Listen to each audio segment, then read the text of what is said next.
बच्चे हो, तो तुम पे अलग अलग रुपए हैं। कितने कितने देख, भूमि पे आ गए 5 रुपए, 10 रुपए, 20 रुपए, 30 रुपए और 40 रुपए, ऐसा मान लो।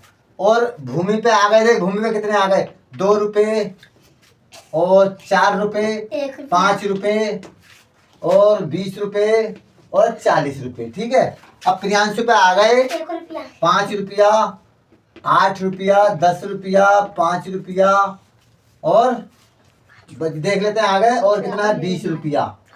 कितने आ गए, 5 रुपये तो हमने लिख दिए, 5 8 10 12 रुपये, ऐसे कर लो। ठीक है, तो तुम पे तो ये तो हो गई 80 पे पैसा, तुम दोनों में बहस हो गई। क्या हो गई, बहस हो गई। क्या भाई, तू कह रहा है, भूमि कह रही, यस कह रहा है मुझे 5 का नोट है, 10 का नोट है, 20 रुपए, 30 रुपए, 40 रुपए, इतने रुपए अलग अलग हो गए। अब भूमि कह रही है तुप्पे इतने हैं, तो मेरे नोट भी देख ले तू। तो भूमि कह रही है तो 2 रुपया है, 4 रुपये की एक ढेरी है, 5 रुपये अलग है, 20 अलग है, 40 अलग है। प्रियांशु बोला तुम भी हट जाओ, तुमने वाली बात करी, देखो मुझ पे भी ढेर लगा पर आप पैसों का। तो प्रियांशु कह रहे 5 रुपये मुझ पे है भैया एक ढेरी। सुन ले, 5 रुपए एक ढेरी मुझ पे है। सुन ले, कॉमन का मतलब बता रहे हो, समझ ले, कोई नहीं समझाएगा इसलिए अच्छी तरीके से।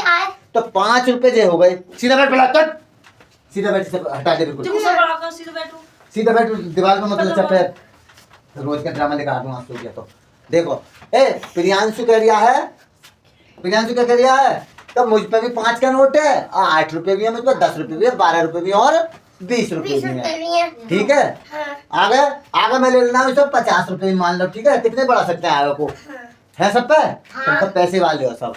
तो तुझ पे अब देखते हैं इसमें से 1 से रुपया कौन कौन से हैं जी। देखो इसमें पहले नंबर पे 5 है, 1 से देख 5 इस पे भी है, 5 का नोट इस पे भी है, 5 का नोट इस पे भी है। अब देख लो 10 रुपए है किसी पे, तीनों में, अरे 10 है, 4 है, कहाँ है 10, इसमें तो है, 5 के नीचे, तो इस पे तो है, इस पे तो नहीं है, तीनों में 1 से होनी चाहिए।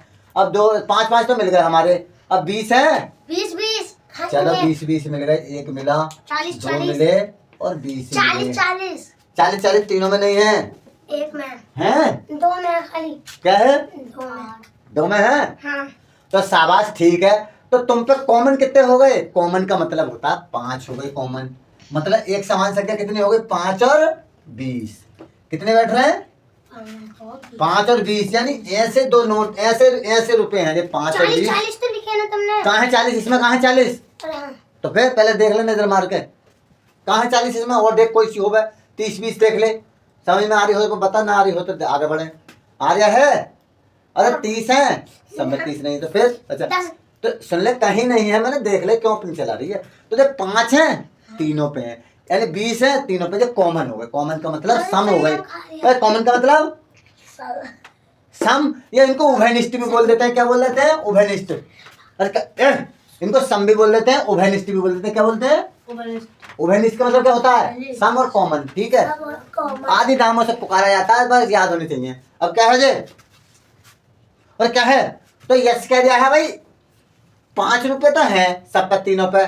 ठीक है, 5 5 की एक ढेरी हो गई, 20 भी है, तो इसमें सबसे बड़ी संख्या जे तो हो गए तुम्हारे, ऐसा मान लो जे तो हो गए अब्बर तक। ठीक है, क्या हो गए जे, अब्बर तक हो गए ना, हो गए, क्या है जो अब्बर तक है, और जे जे जे क्या हो गए, समवर तक हो गए, सम अपवर तक, कौन से जे, समवर तक। तो इसमें बड़ी से बड़ी संख्या कौन सी है, जो तीनों में एक सी है, 20 है, 20 हो गई, क्या हो गई, 20 हो गई। तो 20 तुम्हारा क्या होता है इसमें बच्चों, महत्तम समवर्त, क्या हो जाता है, अब कॉमन का मतलब बताया था, वैसे मैं ऑलरेडी इससे पहले वीडियो बना चुका हूँ, देख लेना। ये कॉमन, सम, उभयनिष्ठ, उभयनिष्ठ रेखा कौन सी होती है, दोनों में होती है, तीनों में होती है, चारों में, 5 जितने भी हैं।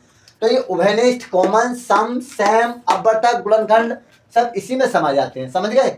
कॉमन का मतलब, अरे कॉमन का मतलब समझ गए, कॉमन है, सम का मतलब समावर्त है, कॉमन का मतलब एक बार और बता दो। 1 से तुप्पे 5 रुपए, इस पे 5 रुपए, 1 से रुपए कौन कौन से पे, तुप्पे 5 है, इस पे 5 है, 20 है। अब लिख लो, जल्दी लिख ले रहे, तू भी लिख,